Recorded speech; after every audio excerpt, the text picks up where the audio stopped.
இயேசுவின் ஜெப கோபுரம் ஊழியங்கள் வழங்கும்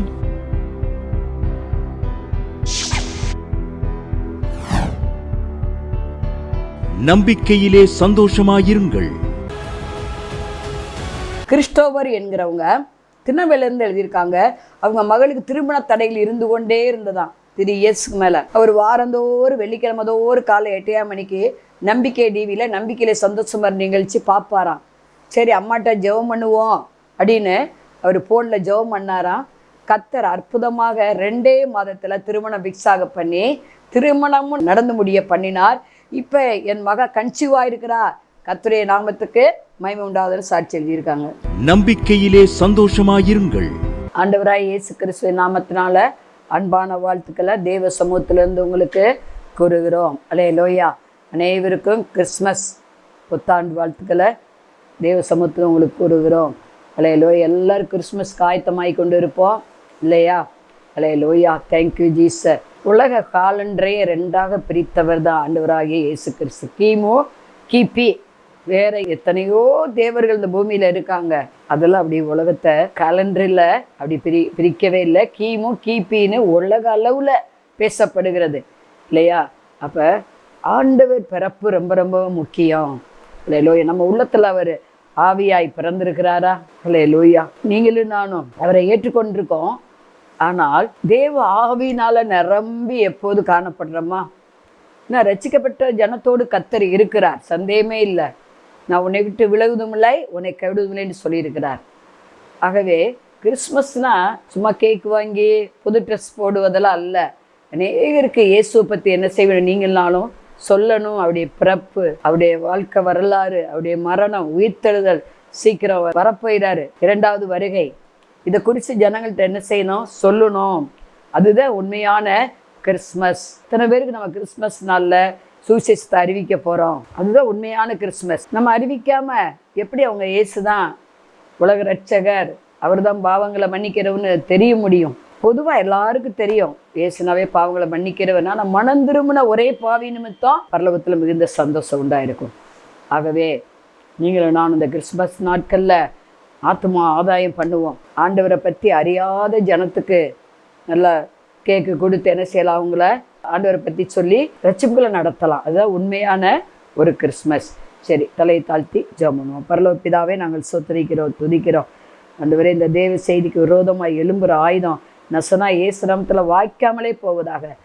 லாதாரா பாரி ஹபாபா லபரவ பரிசுத்த ஆவியானவரே, நீங்கள் சத்தியத்தை சத்தியமாக பேசுகிற தெய்வம்.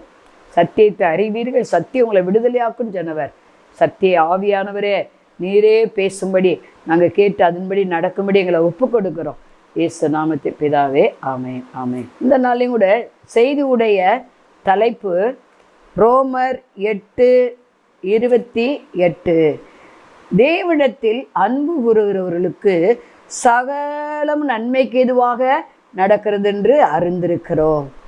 ரோம சபைக்கு பவுல் எழுதுறாரு, தேவனிடத்தில் அன்புகளுக்கு சகலம் நன்மைக்கு எதுவாக தான் நடக்குதான். ஏன்னா பிதாவாகிய தேவன் அதுலேயே நம்ம பார்க்குறோம் 8:32 தம்முடைய சொந்த குமாரன் என்று பாராமல் நாம் எல்லாருக்கும் அவரை ஒப்பு கொடுத்தவர், அவருடைய கூட மற்ற எல்லாவற்றையும் நமக்கு அருளாதிருப்பது எப்படி?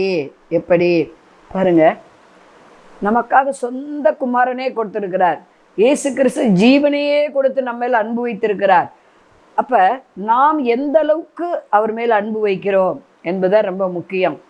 எல்லாரை பார்க்கல அதிகமாக நேசிக்கிறோமா? பாருங்க, பேதுரு பார்த்து ஆண்டவர் கேட்குறாரு. யோவான் 21:15 அவர்கள் போஜனம் பண்ணின பின்பு இயேசு சீமோன் பேதுருவை நோக்கி, யோனாவின் குமாரனாய் சீமோனே, இவர்களில் அதிகமாய் நீ என்னிடத்தில் அன்பாயிருக்கிறாய் என்றார். அதற்கு அவன், ஆம் ஆண்டவரே, உம்மை நேசிக்கிறேன் என்று சொல்லுகிறார் என்பதை நீர் அறிவீர் என்றார். அப்படின்னா என் ஆட்டுக்குட்டிகளை மேய்ப்பாயாக. அப்படின்னா என்ன அர்த்தம்? ஆத்துமாதையும் பண்ணுவாயன்னு அர்த்தம். இந்த கிறிஸ்மஸ் நன்னாட்களை நீங்கள் நானும் ஏராளமான ஜனங்களை, கணக்கற்ற ஜனங்கள் ஆண்டவனா யாருன்னு தெரியாமல் இருக்காங்க. ஏதோ கிறிஸ்தவர்களுக்கு மட்டும் அது தெய்வம் அப்படின்னு நினைக்கிறாங்க. அது தப்பு. எத்தனை கிறிஸ்தவங்க மனம் திரும்பாமல் இருக்காங்க, ரட்சிக்கப்படாமல் இருக்காங்க. அவங்களுக்குமே நம்ம சேர்த்து அவங்களே என்ன செய்யணும்? நம்ம ஆதாயம் பண்ண வேண்டும். ஏன்னா நீ நேசிக்கிறது உண்மைனா என் ஆடுகளை மேய்ப்பாயாக. அப்படி அவரை நேசிக்கிறவர்களுக்கு தான் சகலமும் நன்மைக்கு எதுவாக நடக்கிறது. 3 முறை ஆண்டவர் கேட்குறாரு, என்னை நேசிக்கிறாயா? அவர் இதுவே சொன்ன பதிலே அவரும் சொல்கிறாரு, நானுமே நேசிக்கிறேன் என்பதை நீர் அறிவீர். அப்போ ஆடமேய்ங்கிறாரு. ஏன்னா அறுப்பு மிகுதி, வேலையாட்கள் மிகவும் குறைவாக இருக்கிறாங்க. அறுப்புக்கு தமது எஜமான் தமது அறுப்புக்கு வேலையாட்கள் அனுப்பும்படி வேண்டிக் கொள்ளுங்கள். உண்மையான ஊழியர்கள், இயேசு மேலே நேச வைத்து அன்பு வைத்து ஊழியம் செய்கிறவர்கள் மிக குறைவு தான் இல்லையா? அநேகர் வயிற்றுக்காக ஊழியம் செய்கிறாங்க. அப்படி தயவு செஞ்சு புது வருஷத்துலேருந்து அதை விட்டுருங்க. அல்லேலூயா. உண்மையிலே நீங்கள் ஆண்டவரை நேசிக்கிறது உண்மையானால் உண்மையாகவே அவருக்கு பணி செய்வீங்க. ஒரு ஆத்மா 10 தடவை சொன்னாலும் வராது.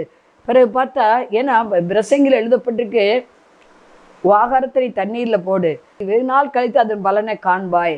நம்ம முயற்சி எடுத்து ஆத்மாக்கள் ஆதாயம் பண்ணுறோம். கொஞ்ச நாள் வருவாங்க, அப்புறம் வரமாட்டாங்க. நம்ம வெக்ஸ் ஆகக்கூடாது. அவங்களுக்காக தொடர்ந்து என்ன செய்யணும்? ஜெபத்தில் தாங்கணும். அவங்கள ஒரு நாள் வருவாங்க பாருங்க, கண்டிப்பாக வருவாங்க. நான் அப்படியே ஊழிய பாதையில் எத்தனை பேரை பார்த்துருக்குறேன். கொஞ்ச நாளைக்கு வருவாங்க, அப்புறம் வரமாட்டாங்க. நாங்கள் போய் வீடுகளுக்கு பல முறை போய் சொன்னாலும் ஜெபிச்சாலும் என்ன செய்ய மாட்டாங்க? அசைய மாட்டாங்க. அப்புறம் அவங்களுக்கு ஒரு நாள் ஏதாவது ஒரு கஷ்டம் வந்தால் திரும்ப வருவாங்க. ஏன்னா தான் நேசிக்கிற எந்த புத்திரனையும் கர்த்தர் என்ன செய்யறார்? சிட்சிக்கிறார். அவர் மேலே நம்ம நேசம் வைக்கணும். அவர் யாரை நேசிக்கிறாரோ அவங்களுக்கு சிட்சைகள் வரும். ஆபிரகாம் விசுவாசம் சோதிக்கப்பட்டது போல நமக்கும் விசுவாசம் சோதிக்கப்படும். ஆனால் அவரிடத்துல நம்ம அன்பு கூறுகிறவர்களுக்கு சகலமும் நன்மைக்கு எதுவாக நடக்கிறதான். ஒன்னோட தீமை இல்லை, தீமையை நன்மையால் வெல்லுன்னு இருக்கு. தீமையை பாராத சுத்த கண்ணர் இருக்கு. நம்ம வாழ்க்கையில் ஏற்பட்ட எந்த புயலாக இருந்தாலும், எந்த மழையாக இருந்தாலும், எந்த பெருவெள்ளமாக இருந்தாலும், எந்த காற்று இறைச்சலாக இருந்தாலும், சரீர பலவீனமாக இருக்கலாம், வாழ்க்கையில் பயங்கர போராட்டமாக இருக்கலாம், நம்ம ரட்சிக்கப்பட்டிருக்கோம், அபிஷேகப்பட்டிருக்கோம், ஞானஸ்தானம் வாங்கியிருக்கோம், கத்தருக்குன்னு ஏதாவது செய்கிறோம், ஒழுங்காக சர்ச்சுக்கு போகிறோம், தசமாக கொடுக்குறோம், ஆத்துமாக்களை ஆதாயம் பண்ணுறோம், எல்லா காரியமும் செய்கிறோம். ஆனால் நமக்கு நிறைய தீமை செய்கிறவர்கள் நிறைய இருக்காங்க.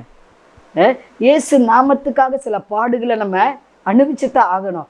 அப்படிப்பட்டவங்களுக்கு தான் ஆண்டவர் சொல்கிறாரு, அன்புகளுக்கு சகலம் நன்மைக்கு எதுவாக நடக்கிறது. பாருங்க, இங்கே நம்ம பார்க்குறோம். அதுலேயே ரோமர் 8:35 உமது நிமித்தம் எந்நேரமும் கொல்லப்படுகிறோம், அடிக்கப்பட ஆடுகளைப் போல எண்ணப்படுகிறோம் என்று எழுதியிருக்கிறபடி நேரிட்டாலும். அடிக்கப்படுகிற ஆடுகளை போல நேரிடும். ஆடை பாருங்கள், என்ன அடித்தாலும் அது திருப்பி என்ன செய்யப்போது? நம்மளை அடிக்க போது இல்லை. 36 வசனம், கிறிஸ்துவின் அன்பை விட்டு நம்மை பிரிப்பவன் யார்? பார்த்தீங்களா? அதில் எத்தனை காரியம், உபத்திரமோ, வியாகுலமோ, துன்பமோ, பசியோ, நிர்வாணமோ, நாசமோசமோ, பட்டயமோ, இவை எல்லாவற்றில் நாம் நம்மை அன்பு கூறுவர்களாலே முற்றிலும் ஜெயங்குழுவர்களாக இருக்கிறோம். பார்த்தீங்களா?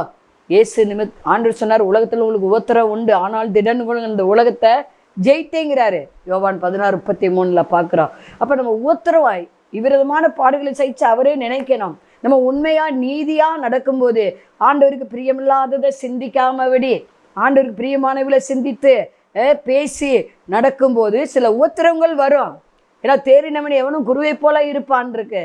நம்ம நாளுக்கு நாள் அவரை அறிகிற அறிவில் வளரணும். என்னதான் துன்பம் வந்தாலும், என்னதான் சோதனை வந்தாலும், என்னதான் பசி பட்டினி நிர்வாணம் என்ன வந்தாலும் சரி, இயேசு நாமத்துக்காக நம்ம புறக்கணிக்கப்படலாம். சமுதாயத்தால், உறவினர்களால், கூட பிறந்தவங்களாம் புறக்கணிக்கப்படலாம். நானும் புறக்கணிக்கப்பட்டேன். ஏன்னா அவர் மேலே உயிர்த்துள்ள அன்பு, அவர் என் மேலே உயிர்த்துள்ள அன்பு, தான் நேசிக்கிற எந்த புத்திரனையும் அவர் சிச்சிக்கிறாராம். நம்ம அவரிடத்துல அன்பு கூறும்போது சில சோதனைகள் வரும். அவரை விட்டு பிரிப்பதற்காகவே சாத்தான் சில திட்டங்களை வச்சிருப்பா. ஆனால் அவன் தந்திரங்கள் நமக்கு தெரியாததல்லவே. நீங்கள் நான் இந்த வருஷத்தின் கடைசியில் வந்திருக்கிறோம். என்ன உத்தரவு வந்தாலும் சரி, என்ன பாடு வந்தாலும் சரி, பசியோ பட்டினியோ வியாகுலமோ நிர்வாணமோ நாசமோசமோ பட்டயமோ, எதுவும் கிறிஸ்தின் அன்பை விட்டு என்னை பிரிக்காது என்பதை நான் அறிந்திருக்கிறேன். ஏன்னா இவை எல்லாவற்றிலும் முற்றிலும் ஜெயம். தேவனிடத்தில் அன்புறவர்களுக்கு எல்லா காரியம், எல்லா தீமையிலையும் ஜெயம் உண்டு, வெற்றி உண்டு. ஆப்போசிட்டாக இருக்கிற எல்லா காரியத்திலையும் ஜெயம் உண்டு, வெற்றி உண்டு. கிறிஸ்துக்குள் எப்பொழுது நம்மை எல்லா இடங்களையும் அவர் வெற்றி சிறக்க பண்ணுகிறவராக இருக்கிறார். இங்கே எவ்வளோ பிரயாசப்பட்டாலும் ஆத்துமாக்கள் ஆதாயம் பண்ண முடியாமல் இருக்கலாம், உங்கள் மூலம் அற்புதம் நடக்காமல் இருக்கலாம், உங்களுக்கு ஒரு வீடு இல்லாமல் இருக்கலாம், ஒரு நல்ல வேலை இல்லாமல் இருக்கலாம், பிள்ளைகளுக்கு திருமணமாகாமல் இருக்கலாம், எவ்வளவோ நீங்கள் ஜெபம் பண்ணிட்டு தான் வருவீங்க, குழந்தை இல்லாமல் இருக்கலாம். இதெல்லாம் தேவனிடத்தில் அன்பு உருவன உங்களுக்கு கர்த்தர் சொல்கிறார், நன்மைக்கு எதுவாகவே நடக்கிறது. குழந்தைகள் வேண்டாங்க தருவார், திருமண காரியத்தை வாக்கிய பண்ணுவார், தேவையில் நிச்சயம் சந்திப்பார், கடனில்லாத வாழ்வு வாழ உங்களுக்கு நிச்சயம் என்ன செய்வார்? உதவி செய்வார். எதெல்லாம் உங்களுக்கு அனுகூலமா இல்லையோ அவைகள் எல்லாம் கர்த்தர் நன்மையாக என்ன செய்வாரு, முடிய பண்ணுவார். அடுத்து அவர் அன்பு கூறுகும் போது நம்ம ஆத்துமாவை நிறைய பண்ண முடியும். அது ஆடை மெய்ப்பாயா பாருங்க, ஆண்டவர் அவனை கேட்கிறாரு, ஆடுகளை மெயின்னு அவன் சுவிசேஷ ஊழியம் செய்கிறாரா? பேதுரு செய்கிறாரு. முதல் திருச்சபையே பேதுரு மூலம்தான் நிறுவப்பட்டது. முதல் பிரசங்கத்திலேயே 5000 பேர் 3000 பேருன்னு ரட்சிக்கப்பட்டாங்க. ரட்சிக்கப்பட்டவங்களை சபையில சேர்த்தாரு. அதுக்கு காரணம் பாருங்க, அவன் அன்பு அதிகமாக கூறினால முதல்ல மறுதளிச்சாலும் பின்பு என்ன செஞ்சான், அவரில் அன்பு கூர்ந்து அவரை மாதிரியே சிலுவையில் அடிக்கப்படணும்னு அவர் மேலே அன்பு கூர்ந்து அந்த சிலுவை மரணத்தை நேசித்தபடினால அவனுக்கு அந்த மரணம் தான் வந்துச்சான். சிலுவையில் தலைகீழாக வச்சு அடிக்க சொன்னானா, அப்படியே செஞ்சாங்களாம். பாருங்க, இயேசு கிறிஸ்து மேலே அன்பு கூறணும்னா மரணம் ஒரு பொருட்டு அல்ல, பாடு ஒரு பொருட்டு அல்ல. எல்லா பாடுகள் மத்தியில் தேவனுடைய மகிமை விளங்கும் என்பதை நம்ம மறந்து போயிடக்கூடாது. வெளிப்பாடு அவனுக்கு கிடைக்குது. மத்தேயு 16:14 முதல் 18 வரை ஆண்டவர் சொல்றாரு, நீ பேதுருவா இருக்கிறாய், இந்த கல்லின் மேல் சபையை கட்டுவேன், பாதாளத்தி வாசல்கள் மேற்கொள்வதில்லை. அது மாத்திரமில்ல, ஜனங்கள் என்னை யார் என்று சொல்கிறார்கள் என்று ஆண்டவர் கேட்கும்போது சிலர் எரேமியாங்கிறாங்க, சிலர் தீர்க்கதரிசி ஒருவருங்கிறாங்க, சிலர் எலியாங்கிறாங்க, இப்படியே அநேகர் சொல்றாங்க. ஆனா பேதுரு மட்டும் என்ன சொன்னாரு, நீ ஜீவனுள்ள தேவனுடைய குமாரனாகிய கிறிஸ்து. அப்ப ஆண்டவர் என்ன சொல்றாரு, இயேசு அவனை பார்த்து, இது மாம்சம் ரத்தம் உனக்கு வெளிப்படுத்தல, தேவனே என்ன செய்யறாரு, உனக்கு வெளிப்படுத்தினார். அப்ப அவரிடத்துல அன்பு உங்களுக்கு நல்ல ஆண்டவர் வல்லமையா பயன்படுத்துவார். 1. 2வது ஆத்துமாக்கள் ஆதாயம் பண்ண வைப்பாரு. 3வதாக வெளிப்பாடு அறிவை தருவாரு. மற்றும் பாருங்க, அற்புதங்கள் நடக்கும். இங்க மரியாள் மார்த்தால பார்த்தீங்கன்னா யோவான் 11 அதிகாரத்துல, நேரம் அவசரமா போறேன், 11 அதிகாரத்துல நம்ம அதை குறித்து பார்க்க முடியும். மரியாள், மார்த்தாள், லாசரு அதிக அனுபவிச்சாங்க. அதிக பெத்தானியா கிராமத்துல அதிக அன்பு செலுத்தவங்க அந்த ஃபேமிலி தான். அவனுக்கு மரணத்தை அனுமதிச்சு அவனை உயிரோடு ஆண்டவர் எழுப்பி, பெத்தானியா முழுவதும் இல்லை 4 நாள் உயிரோடு எழுப்புறதுல பைபிளில் இடம் பெறும்படியாக இன்னைக்கு உலகத்தில் பைபிள் தான் அதிக விற்பனையாகிறது. அதில் இடம் பெற்று விட்டான். இதை படித்து எத்தனையோ பேர் விசுவாசமாக மரித்தவங்களை எழுப்புறாங்க. அப்போ என்னை விசுவாசிக்கிற மரித்தாலும் பிழைப்பார். பாருங்க, மரணத்துக்கு பிறகு எந்த டாக்டராலும் காப்பாற்ற முடியாது. ஆனால் இயேசு என்ன பண்ணார், மரணத்தை ஜெயமாக விழுங்கினபடினாலே அவர் என்ன செய்றாரு, மரித்த லாசரு 4வது நாள் உயிரோடு எழுப்பினார். 4வதாக என்னன்னா, அங்கே அற்புதங்கள், இயற்கைக்கு மேற்பட்ட அற்புதங்கள் ஆண்டவர் செய்கிறார். அன்பு உறவுகளுக்கு ஜெபம் பண்ணுவோம். பரலோக பிதாவே, ஸ்தோத்திரிக்கிறோம். உம்மிடத்தில் அன்பு உறவுகளுக்கு சகலம் நன்மைக்கு எதுவாக நடக்கிறதுப்பா. எத்தனையோ நாமத்து நிமித்த உபத்திரவங்கள் பாடுகளை அனுபவிச்சு வரலாம் உன் பிள்ளைகள். இந்த வருஷத்தின் கடைசி இந்த மாதத்துல உயிர்ப்பிய ஆண்டவரே, உம்மிடத்தில் அன்பு கூர்ந்து நடந்த எல்லா காரியங்களுக்கும் பிரதிபலனாக ஆண்டவரே, ராகாலாபாராபா நீகாபாபா உங்களுடைய கிருபையை தாங்க ஆண்டவரே. விசுவாச நம்பிக்கை அன்பு பெருக பண்ணுங்க. நோய் பிசாசு கட்டுகள்லாம் நீங்கி போட்டு இயேசு நாமத்தினால ஆண்டவரே, உபத்திரவங்கள் நீங்கட்டும், தடைகள் நீங்கட்டும், எதெடுத்தாலும் தடை நீங்கி போவதாக. அலையிலோயா ராகாதீக ஒரு பெருக்கம் உண்டாகட்டும் ஆண்டவரே. நிந்தப்பட்ட காலம், அவமானப்பட்ட வருஷங்கள் சரியாய் மகிழ்ச்சி ஆக்குவீராக. அலையிலோ சரீரத்துள்ள எல்லா பலவீனங்கள், வியாதிகள் இப்போது இயேசுவின் நாமத்தில் நீங்கி போவதாக. திருமண தடைகள் நீங்க இந்த மாசம் திருமணம் பிக்ஸ் ஆவதாக. வீட்டுக்குள்ள சமாதானம் உண்டாகுவதாக. குடும்பமாய் ரட்சிக்கப்படுவார்களாக. ஆசீர்வதி இயேசு நாமத்தை பிதாவே. மாணவர்களே, அதிசய கல்வாரி ஊழியங்கள் மூலம் ஒவ்வொரு மாதமும் தேவனால் எல்லாம் கூடும் பத்திரிகையை நாங்கள் வெளியிடுகிறோம். தேவ சமூக பாடல்கள் DVD, ACD இந்த பாடல்களை நாங்கள் வெளியிடுகிறோம். அதிசய கல்வாரி ஊழியம் இது தீர்க்க தரிசன ஜெப ஊழியமாக நடைபெறுகிறது. இந்த ஊழியங்களுக்காக ஜெபிக்க, காணிக்கையை அனுப்ப தாங்க மறவாதிருங்கள். ஜெபிக்கிற, கொடுக்கிற, உழைக்கிற உங்கள் ஒவ்வொருவரையும் ஆண்டவர் தாமே ஆபிரகாமை ஆசீர்வதித்தது போல சகல விதத்திலும் உங்களை ஆசீர்வதிப்பாராக. ஆமென்.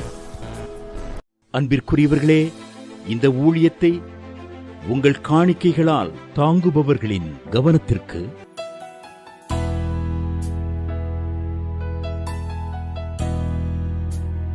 ஜிபே மூலமாகவும் நீங்கள் தாங்கும்படி உங்களை பட்சமாய் கேட்டுக்கொள்கிறோம். எங்களுடைய ஜிபே எண்ணானது 9434308550. எங்களது முகவரி சகோதரி எலிசபெத் சுந்தர்ராஜன், எண் 27, பொதிகை தெரு, குழந்தைச்சாமி நகர், வண்டியூர், மதுரை 20. செல்போன் எண்கள் 9487177765, 9095328172 மற்றும் 9443930850.